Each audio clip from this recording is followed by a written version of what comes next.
ఐదు జాకెట్ల ఒప్పుకోలేము. కోసి పోతే కూడా ఒక ఐదు తీసుకుపోతా అని ఉట్టుకొని వస్తా. ఏం చేస్తావు ఊరికే ఉండేవాళ్ళు. ఇల్లు బాగా నచ్చింది అనుకుంటా. నీకు సపరేట్ నీకు సపరేట్ ఉంది, అది కూడా ఉంది కదనే సోఫా. కూర్చోడతావు నువ్వు కాలు ముక్కలు ఇట్లా ఇట్లా ఎట్టుకోవాలి, లేకపోతే డోర్ బంద్ చేస్తావు. డోర్ తెరవండి. బేబీ గారు వస్తున్నారు. డోర్ అన్నకి ఇల్లు తయారు చేసింది తమ్ముడికి.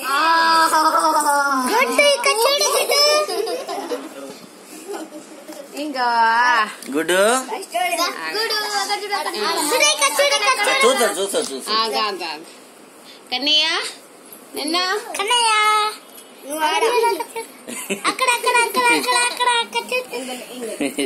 లే నేను కూడా కూర్చుంటప్పుడు